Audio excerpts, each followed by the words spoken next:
Welcome to Broke Talk Podcast, where the mission is to help people recognize things that are broke and unabashedly talk about it. You can follow us on Instagram at Broke Talk Podcast. Hello, and welcome to this episode of Broke Talk Podcast. Thank you for your support. Thank you for listening. Please make sure to subscribe, to share. I really hope you're getting a lot out of these conversations. And if you are, please share it with other people you know that might glean some information just by listening. If you have any comments or concerns or questions or things you'd like to see, please email us at broketalkpodcast@gmail.com. Today we have Coach Bankston, who is a counselor and a coach, and she has just an amazing story to back up her amazing counseling and her amazing coaching. She triumphed from poverty and is now doing something that's extremely fulfilling and essentially probably her life's purpose, because she said she will be doing this till the day she dies. I'm so excited to have you here. I gained a lot of insights and positivity just by talking to her, and I hope you do just by listening to us. Thank you. Please make sure to check her out on changedoula.com and also on Instagram at Coach T. Bankston. Hello, and thank you for joining me today. So we'll just start off. What is a change doula? Oh, well, first, thank you for having me here. I'm so excited. So, as the change doula, what I am is a life coach. I'm a life coach, and I help women, specifically women, give birth to their dreams, their goals, and their visions for the future. So, let's back up a little bit. A doula is actually a professional birth attendant. So doulas have been around for hundreds of years, and a doula's role is responsible for the comfort of the woman during the birthing process. So I actually received training as a doula back in the early 2000s, and I actually helped several women in the birthing process of their children, making sure that, like, I do back massage, stomach massage, foot massage, helping them breathe through the contractions, helping them stay calm. That's all part of the birthing process for a doula. So as the change doula, I do the same thing, helping a woman give birth to her dreams, her goal, because that's a process too. And it, depending on where she starts, it can be a painful process. So the change doula. That's awesome.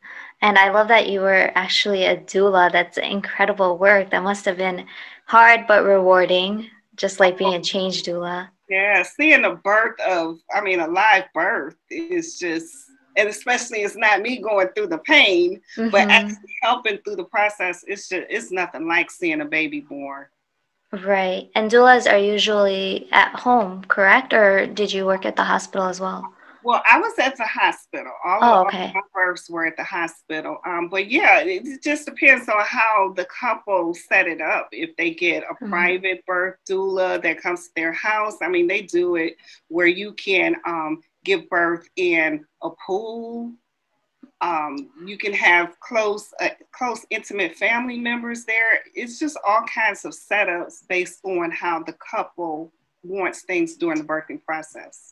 That's awesome. I once saw this thing online. It was about dolphin births. So this doctor helped this woman and many women give birth amongst dolphins. I thought that was really cool. Yes. You don't have to do it in the traditional way. It's always been done. Right. And you don't have to pursue your dreams in the traditional way either, all by yourself. Absolutely.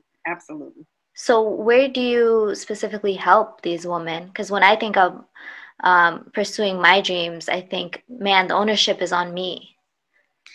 Absolutely. The ownership is always on the person. But sometimes, let's take for example, a woman like myself. In my early 20s, I was on welfare and I had 2 children. I was a single mom. and I was not college educated. So someone like that, like myself, I would actually help her make the decision to either like go back to school, to determine what type of career. I would actually do some testing and assessment to help her determine what her best fit would be in terms of a future career or a future business. I would actually help her be strategic in mapping and planning out how to handle it. You know, it's something as simple as step one. Okay, let's say, for example, she wanted to go to nursing school. Okay, let's research some nursing schools.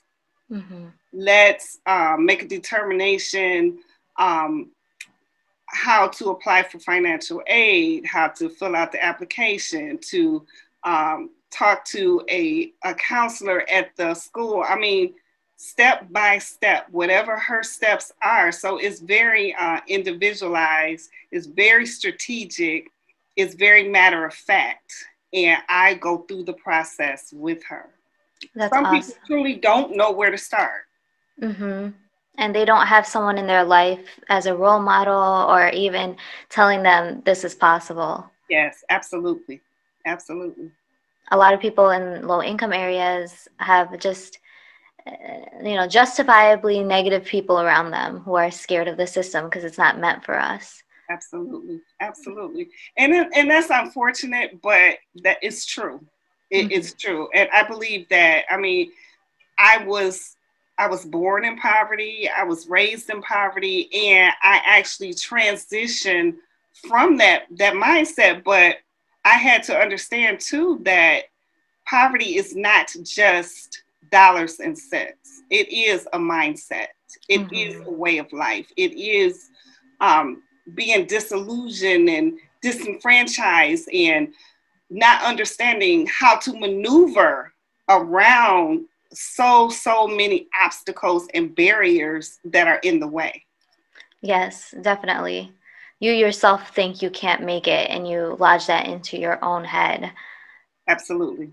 So it sounds like, I mean, you have a success story. This is amazing that you are here where you are right now. And I'm guessing that that is your motivation to help others.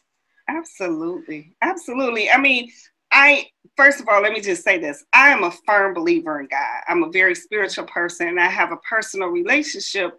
And I believe that my strength, my tenacity, my determination, all of that comes from my belief in God. And to go from where I was, like I just did a social media post and I talked about how I used to not have toothpaste. Oh my Just God. toothpaste, and how I would brush my teeth with dishwashing liquid. Oh my God. I mean, I don't recommend anybody trying that at home. It's disgusting. But that's my story. That's my truth. I remember growing up where we didn't have gas in the summer months. And well, here in Michigan, you know, it's warmer, but we did not have the utilities of, you know, heating, cooking heat, and, you know, we just didn't have it. So, I mean, it was about boiling water to take a bath and boiling water to brush your teeth and, you know, things like that. I mean, that's part of my story. Mm-hmm. And that's so sad that, you know, we're living in America and that story is common. Because when I go home, when I go overseas back to my country, we have to boil water too. But that's a third world country. Yes. It's expected. Yes. Well, I did it in Detroit, right. in the States, in Michigan. So yeah, that's my real truth. Oh my gosh. So when did you notice that you needed to seek a change? You know, it hit me. I had, like I stated, I was on welfare. I had 2 children. I wasn't married. And I was working 2, sometimes 3 part-time jobs. to Oh my support my God. children. I did not have the support of my son's father financially. And my 6-year-old said to me, he was like, Mom, and he just said it as a matter of fact, he was like, instead of working 2 or 3 jobs part-time, why don't you just get a good paying full-time job? And it was like, a 6-year-old, oh my God, if a 6-year-old could figure it out, what did I miss? Mm-hmm. You know, my responsibility to take care of my children, and yet there's some things that I didn't do right. So I need a do-over, a restart, a reinvention. Mm-hmm. And it was at that time that I started going back to school. And I realized that was like the aha moment. It's like, these children are watching me. Not only are they watching me, but more importantly, I'm repeating a cycle. So now I'm getting ready to go into a 3rd generation of welfare if I don't change my actions right now. Right. And I talked to you during the holidays, and you had a great mindset. You said, I'm working, but I'm working for my legacy and my family. Yes. How important is your mindset? Oh my God. Mindset is everything, because the bottom line is, if you think you can, you're right. And if you think you can't, you're right. Mm-hmm. We are creatures of habit. So if we don't change our habits, we're going to repeat the same thing that we've always had, right? It's like, it's no magic wand, it's no crystal ball, no special powder or potion or drink that's going to change your circumstances. You have to do the work. So mindset is everything. I was just having a conversation with the same son that said that about the jobs. He was like, Mom, you know, I have a problem with positive mental health or positive psychology all the time, telling you, be positive, be positive, be positive, be positive. Mm-hmm. It was like, you have to have some negative experiences in order to even convince you of the need to have something positive. And I said, you know what, son, you're right. Mm-hmm. I hadn't thought of it like that.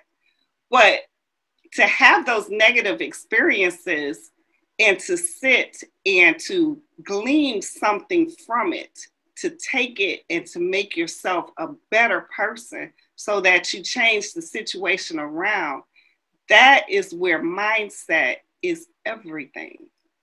Yes.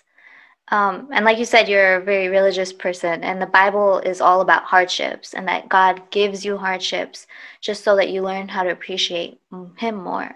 Yes, I believe that. I believe that. I do believe that. I do believe that in hardships, there's always a lesson.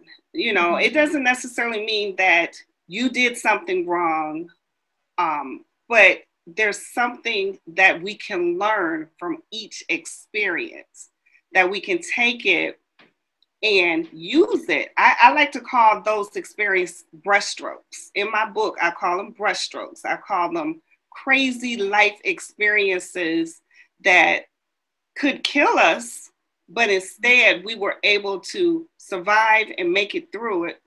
And those brushstrokes become a part of our living masterpiece. We're the art. So it becomes part of our living masterpiece. Mm-hmm. I sometimes feel bad for privileged people because they don't have any hardships in their life. So it makes me wonder how they're appreciating what they have. I don't know. I mean, I know a lot of people who are very well off and well-to-do mm-hmm. and have a lot of money, and I don't necessarily know that they don't have hardships. Oh, okay. I think that they have hardships on a different scale. Mm-hmm. So their hardship may be something like, is this person like really trying to befriend me because of my true authentic self, or is it all about the money that I bring to the table? You mm-hmm. know what I'm saying? That's a hardship where you don't know people are being true and transparent. That you think that maybe they're trying to play on you all the time. Mm-hmm. Or another hardship is, how do I keep my money? Oh, yeah. How do I keep my money? Yeah. That's So true. it's not a hardship of like what, like say me, I've had, what am I going to eat? Mm-hmm. You know what I'm saying? That's basic life stuff. What am I going to eat? Where is my next meal coming from? Mm-hmm. That's not the same hardship they have, but it's still a hardship. Yeah. Okay, that makes sense. Pain is relative. Exactly. Pain. We all can relate to pain on a different scale. Mm-hmm. Exactly. Yes. Oh, wow. So, what are some of the success stories of people you've coached or just people in your life? Oh my God. I have so many success stories. I That's just did awesome. a 2 weeks ago. I just did a mock interview. We spent about 2 hours doing a mock interview for a client of mine. She was going for a position in the hospital, and so we went the beginning to the end. I helped her go over her resume, and I, made some suggestions for change. Then she uploaded the resume. She got a phone call. I shared with her some of the strategies to use for when she got the telephone call. So she got the phone call. Then we went over a mock interview. I told her, I said, listen, although we're on Zoom, this is what I expect for you. I expect for you to be dressed. Wow. I expect you to come with your resume. Be prepared. This is going to be a real interview. So needless to say, she went to that interview. She was prepared. It was funny how we actually, some of the questions that they asked on the interview, we had actually practiced in our mock interview. So she was like, Tanya, they asked me the exact same question you asked me. So that was really cool. So not only did she get the position, but she actually was able to speak to her starting salary and negotiate a higher starting salary, which I was really, really happy about that. So that was one. And then I had another success story where I had a gentleman contact me, and he was like, well, Tanya, I haven't done a resume and a job interview in years. And he was like, I don't even know where to start. So I helped him formulate his resume, and we did the mock interview and everything. And his interview is where he messed up. I was like, listen, I can't go on the interview with you. I can prepare you, but the confidence, you have to exude that yourself. So, but it was a success story nevertheless, because he hadn't done it in so long and he was so afraid to get out there. Mm-hmm. Yeah, Just doing it.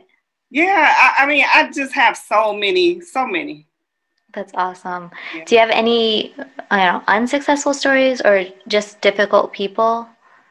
I do. I have some stories that, I mean, I gave my everything, I gave my all, and it still didn't work out the way I felt like it should have worked out. But I mean, just like I can't be responsible for somebody who things don't work out for, I can't take all the credit when it does work out. They do the work. Mm-hmm. I just provide people with tools, and hopefully they'll sharpen those tools, they'll take care of those tools, they'll use each tool for its intended purpose so that they can get the desired result. Right. And is timing a big part? I do. I believe that timing is, I mean, it's just like, it's a success recipe. Timing is a part of it. Preparation is a part of it. Mindset is a part of it. It's so many parts of the success cake, if you will, that have to all come together. Remove one ingredient in the success cake, it's not going to work. Right. So you are not their parent, you are their coach, and you are also not their therapist. Do you ever have to draw the line? Oh, absolutely, all the time. I mean, I have clients who come to me for coaching issues, and I have to say, well, wait a minute, hold on, let's stop right here. you know, and then I rewind what they just said to me, and I let them know. I'm saying, you know, this sounds like an area for a counselor. This is not a coaching issue. This is a counseling issue.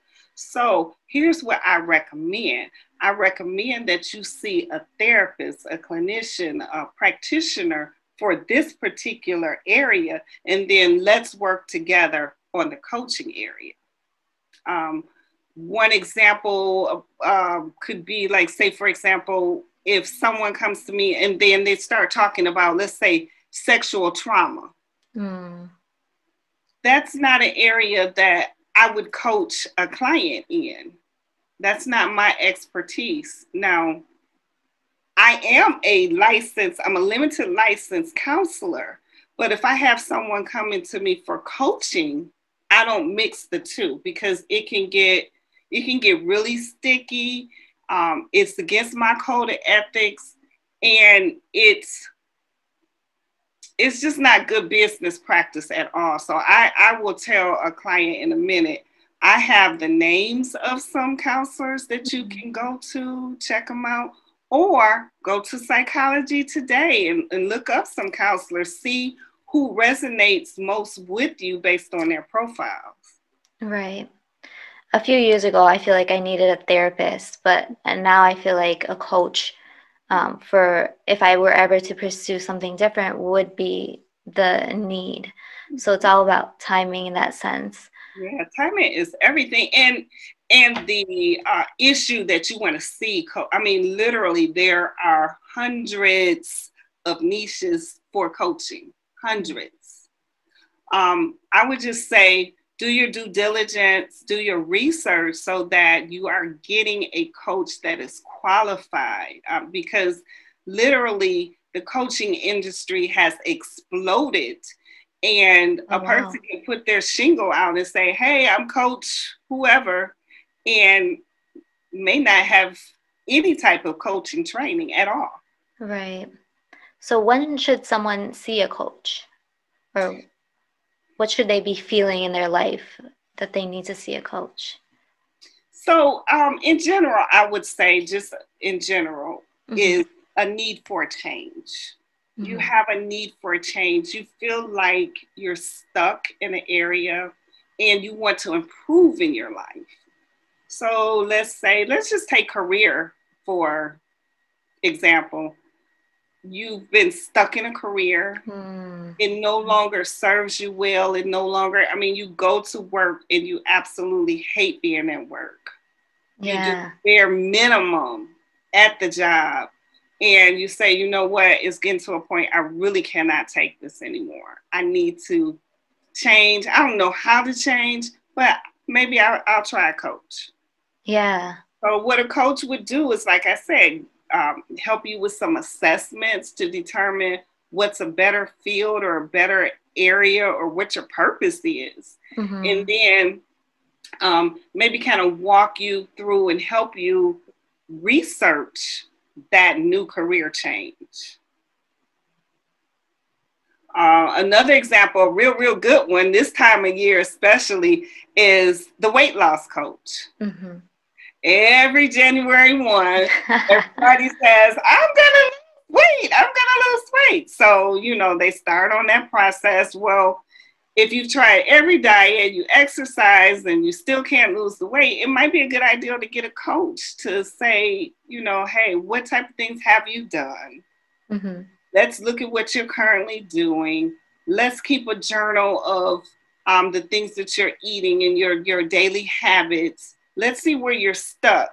And then let's be strategic and intentional and deliberate in helping you to move forward. Right. And you can't do everything yourself, especially if you're stuck or feeling unmotivated. Right. Because with coaching, I would say two of the greatest benefits are accountability, strategy, and encouragement. Those are like some big pluses for coaching. And you have one dedicated person who's helping you, try to succeed. And sometimes your family isn't always there, or they're not going to say the right thing. Right. Right, right. And I'm a life coach. I'm the change Mm. doula life coach. But guess how many coaches I have currently right now? Right now. Oh my gosh. Four. I mean, I have a writing coach because I'm an author. So I have a coach that's their specific niche to help me write and to look at my stuff, my book, and to chop it up and to help me push me, move me forward. Then I have a coaching coach. I have a business coach for my business. And my business coach, I love her, but by the same token, she pushes me. She's like, no, Tanya, you know, that's her favorite thing. I have a weight loss coach to help me lose weight. So, I mean, coaching really, really works when you've decided I need to make a change and this is what I want to do. And B, you're willing to do the work and you're willing to pay for it. Right. And someone's there to keep you going, because if you count on yourself, you might just quit anytime. Yes. And don't get me wrong, I've done that too. I, as a coach, I have paid for the services of coaches. And then I was like, money gone, not refunded. You have to be ready. The coach is going to push you if you're ready. So how do you remain an authentic coach as a life coach? What do you make sure you do every day? You mentioned positivity. Are you saying for myself personally? Yeah, just so that when you give advice, you know you're able to back it up too. Ooh, that's good. That's really good. Owning my own stuff. Yeah. You know what? One of the number one things, that's a really good question. One of the number one things that I do is all my assignments that I give to my clients, I do myself. Oh, wow. I've either done them myself, like in this book, The Art of Reinvention. I know I keep putting it up, but it's filled with exercises to actually walk the person through. So one of the things that I'm talking about in the book is self-esteem. So there are exercises to help you build on your self-esteem. There's powerful questions so I do that myself. When I'm working with the client, I'm researching. I do a lot of research. I research exercises that are going to be specific to their need and their learning style. And before I give it to them, I do it. So when I'm giving it to them, before they start with the excuses, I'm like, nope, see, I did it myself. And I show them right there on the screen, or, before COVID, I would show them I've done the work. So no excuses. I don't take excuses. That's great.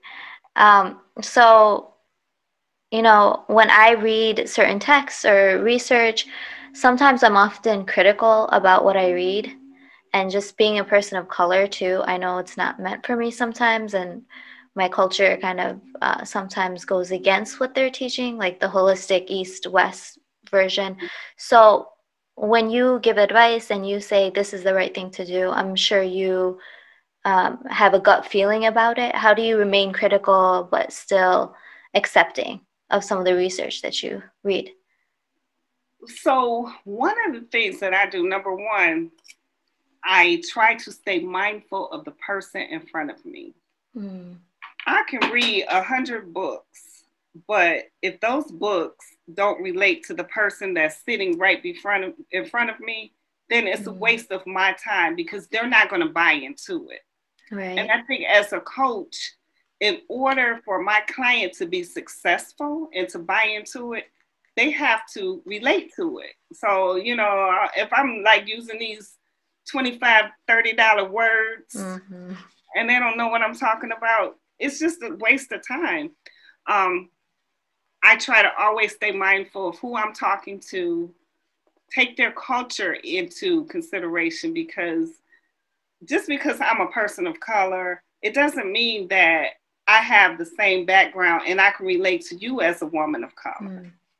we don't have the exact same experiences. So it's really important for me to understand who you are and what you bring to the table, and then design my coaching program for you, not a cookie cutter, cardboard box type coaching program. No, specific to you.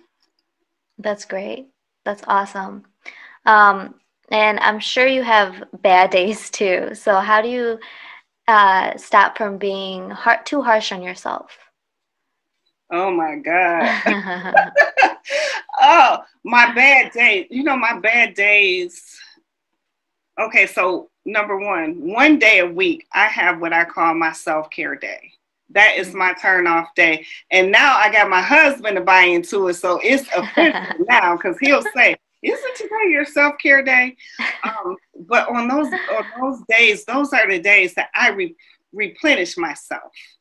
Because before I was guilty of just giving.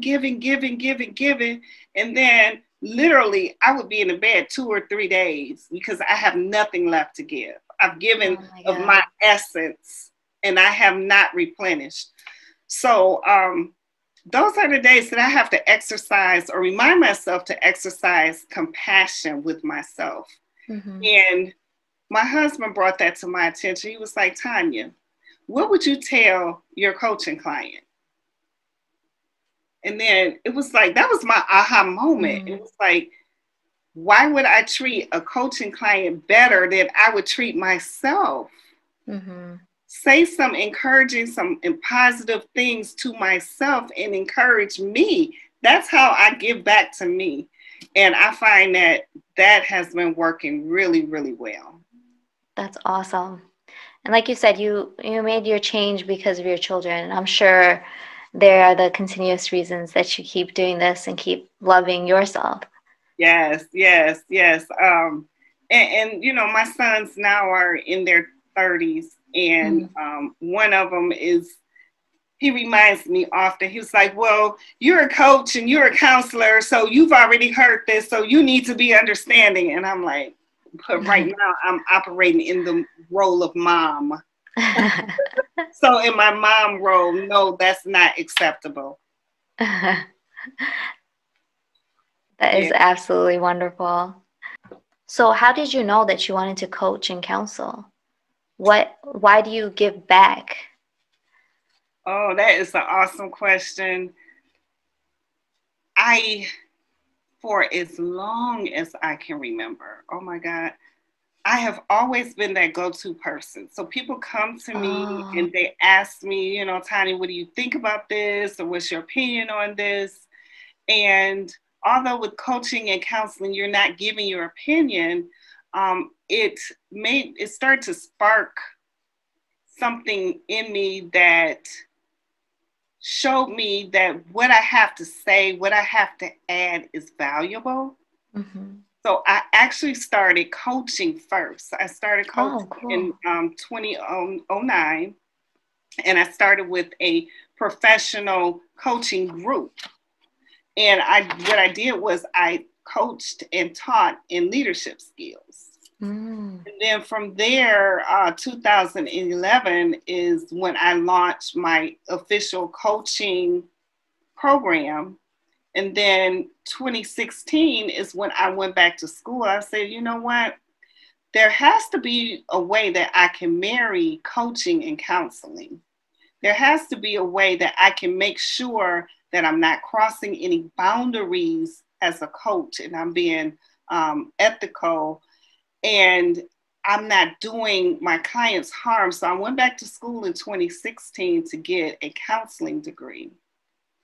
And now I have found my life purpose and my life passion. And I know I will be doing this until the day that I die. Coaching and counseling is where it is. That is so wonderful. Yes. You're That's amazing. My passion. It's my passion. I love it. And your story is amazing. So very, very inspiring. Thank you.